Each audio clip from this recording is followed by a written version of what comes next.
Hey, faithful listener. Welcome to Season 6 of the Bible Explained podcast, the podcast where the Bible gets explained. So grab your cup of coffee and enjoy today's discussion from the book of Joshua.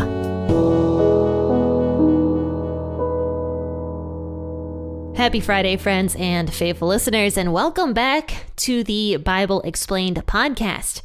Today we are going to be discussing Joshua chapter 20, the whole thing. And this is a little chapter. There's only 9 verses in this chapter, but full of content. I don't know if you guys remember the cities of refuge, but today we're going to go way more into them because all of Joshua 20 is Joshua establishing these cities of refuge. Why these cities were so important for people who accidentally killed somebody, and why these cities had to exist. So we're going to talk about all this today on the podcast. So grab your Bible, if you would, and let's go ahead and turn to Joshua chapter 20 and read the whole thing together. As I usually do, I'll be reading out the WEB version of the Bible, but please feel free to grab the version you prefer to read out of. And also, don't forget to grab your cup of 7 Weeks coffee, the coffee brand that supports pro-life pregnancy centers. Gives 10% of all of their income to pregnancy centers. And also, it's just really good coffee that I recommend drinking, especially if you're like a coffee connoisseur like I am. My tastes in coffee are just very refined and very bold, and so I need a good coffee every single morning. So I highly recommend 7 Weeks coffee. And if you haven't checked it out yet, it is linked in the description of this podcast episode. But let's go ahead and read Joshua chapter 20, and we're going to see why the cities of refuge exist. Yahweh spoke to Joshua, saying, "Speak to the children of Israel, saying, assign the cities of refuge of which I spoke to you by Moses, that the manslayer who kills any person accidentally or unintentionally may flee there. They shall be to you for a refuge from the Avenger of blood.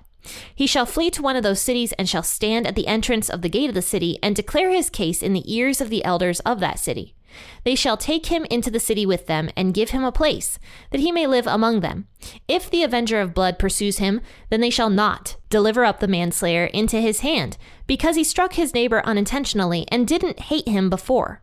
He shall dwell in that city until he stands before the congregation for judgment, until the death of the high priest that shall be in those days. Then the manslayer shall return and come to his own city, and to his own house, to the city he fled from. They set apart Kadesh in Galilee, in the hill country of Naphtali, Shechem in the hill country of Ephraim, and Kiriath Arba, also called Hebron, in the hill country of Judah. Beyond the Jordan at Jericho eastward, they assigned Bezer in the wilderness in the plain out of the tribe of Reuben, Ramoth in Gilead out of the tribe of Gad, and Golan in Bashan out of the tribe of Manasseh. These were the appointed cities for all the children of Israel and for the alien who lives among them, that whoever kills any person unintentionally might flee there and not die by the hand of the Avenger of blood until he stands trial before the congregation. The first time cities of refuge are mentioned is actually in Numbers chapter 35, verses 6 and 7, where it says that 6 of the towns you give to the Levites will be cities of refuge to which a person who has killed someone may flee. In addition, give them 42 other towns. So 48 towns specifically went to the Levites. And these 48 towns were part of the Levites' inheritance, though the Levites were the only tribe that did not get a parcel of land for themselves. They still were able to own land. They still were able to have their own cities. But they also got the privilege of being able to work at the temple, where the other tribes were not able to do that. That was specifically set aside for the Levites to do. So 48 towns were to be given to the Levites. And now we see in Joshua chapter 20 that God tells Joshua and reminds Joshua to set aside 6 cities as being cities of refuge. Now, cities of refuge were very, very important because they protected innocent life. And so these innocent people who accidentally killed somebody could go to these cities of refuge to find refuge and to live there for a long period of time and not have the Avenger of blood come after them. Now, the Avenger of Blood was something that was instituted probably long before the law. It was not something that God instituted. This was something that people were just already doing. And you can see God slowly trying to chip away at bad ideas that the people have through the law. You can see that he was chipping away at slavery. You can see he was chipping away at this Avenger of Blood and other stupid institutions and ideologies that people had at this time period. And that is because God is very merciful and he's very loving and very compassionate towards people. And so God recognizes that Avengers of Blood do exist. And so that's why he tries to protect innocent people from Avengers of Blood. And that's what these cities of refuge were for. Let's just say there were two people out hauling rocks or something, or building a house. And on accident, one of the two men drops a rock on another guy or a tool on another guy. And that guy ends up dying because of that.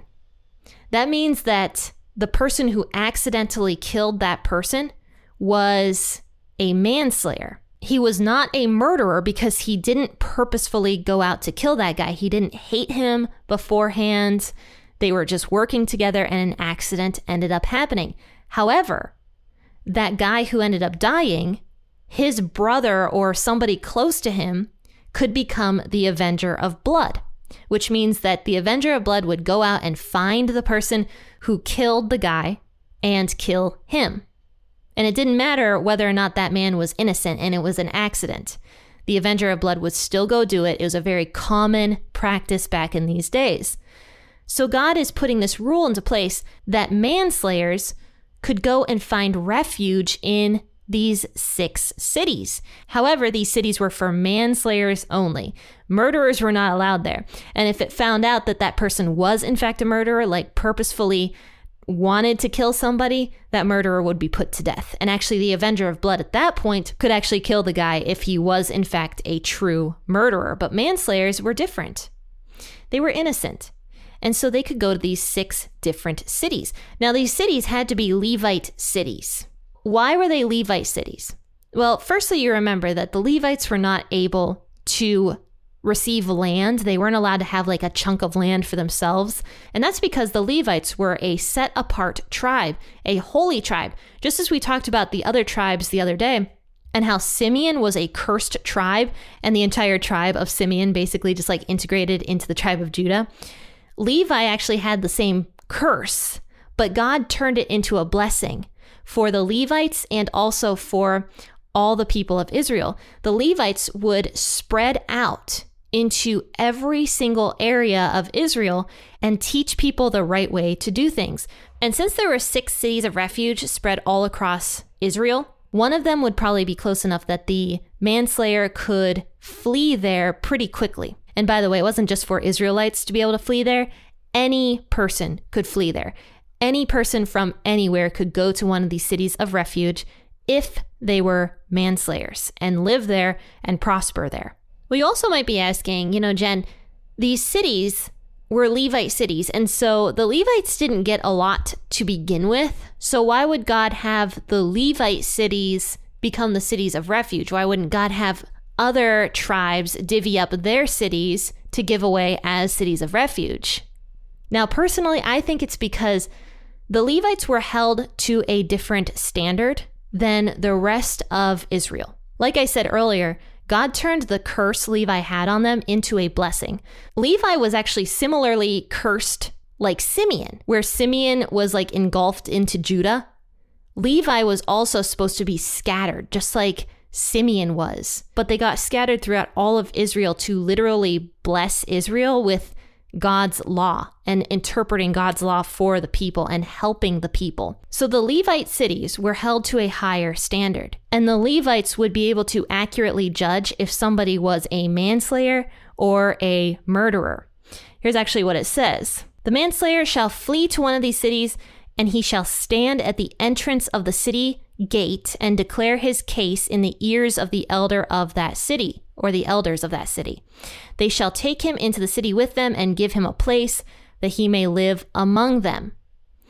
So this means that there was a court system put in place once again. Now, I've mentioned this multiple times when we talked about the book of Leviticus, that God instituted a court system that other nations just didn't have at this time period. Like, it barely existed. Like, usually it was a tribe leader that was over everything, just like in Egypt where there was a pharaoh who was over everything. But in Israel, it was very, very different because they had multiple leaders. There was court processions. There were people who would go investigate things. And God put all these institutions in place to help people. So it wasn't just one person over everybody the way other tribes and other nations had. Israel had no king. Their king was supposed to be God, who would help the Israelites live the healthiest way that they could possibly live, because God created everybody and God understands how people are supposed to function. And so God was giving the Israelites the law to help them function in the way that God created them to function in. And so a king was not necessary for Israel. Instead, they had judges, they had elders of the cities, they had high priests and regular priests, and then of course above it all was God, who would communicate with the priests so that the people could hear God's voice through the priests, basically, if that makes sense. So going back to my original point, though, the person who was the manslayer would flee to these cities and present his case to the elders of that city. And these elders would definitely be Levites who would hear the manslayer's case. And then at that point, they would determine whether that manslayer was guilty or not guilty. And I would guess that wasn't just the end of the story. I would guess that there were other things that would take place. For example, they would go and ask questions to people. They would try to find out what happened to make sure if this person was truly a manslayer and not a murderer, because murderers could not have a place in Israel. And if it turned out that man was in fact a murderer, or woman, I guess, if it turned out that person was a murderer, the Avenger of Blood was allowed to come in the city at that point and have his vengeance. But it would all be done under the law. There was no more like Wild West going on in Israel. Everything was supposed to be done orderly and in the correct fashion. Now, to conclude, the person who was the manslayer would live in that city until the high priest died. Then he was allowed to go home and go back to whatever country he came from and stay there and be protected from the Avenger of Blood. And you might be asking, well, why so long? Well, probably because at that point in time, the Avenger of Blood also died. And so there would be no more problem, and that person could go home freely without fear of that Avenger of Blood coming and taking his life also. Now, I don't know if his family could come into the city with him. I would guess that could happen. Like if he had a wife and kids, I would guess they could come into the city as well. It's not actually said whether or not the manslayer was allowed to have his family there with him, but I can't imagine that they weren't allowed to come visit him. But there's nothing on that, so I'm not really going to say one way or the other. But either way, this manslayer's life was protected. It was an accident. He didn't mean to do it. And it was a terrible accident. And because we live in a fallen world with a sin nature, things like that happen. But God understands that. He understands that we live in a fallen world. And so he's willing to take measures to protect innocent life. God cares about life. He cares about all life. And so this is just another law showing God's care and God's love for his people and for innocent life. Alrighty, faithful listeners. Well, I'm so glad that you tuned in to today's podcast episode. And if you like the podcast, please share it on your social media platforms and also rate it and review it. And you know what? I'm just so thankful for your guys' reviews. Right now, I just found out today, I'm just so excited that my podcast on Apple Podcasts went back up to a 5.0. because you guys have been rating it so nicely, and I just greatly appreciate that. It's now a 5.0 out of a 5. And how cool is that? Though I don't expect it to remain there for very long, but I'll take it while I can get it.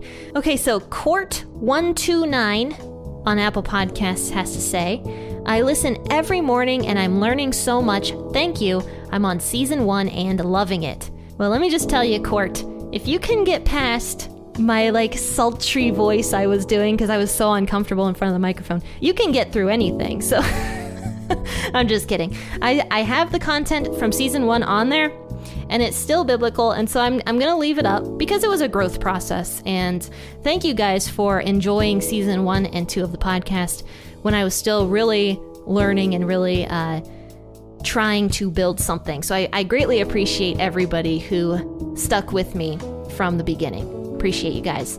All right, guys, thank you so much for tuning in, and I will see you all on Monday. I hope you all have a really fantastic weekend. Happy listening, and God bless.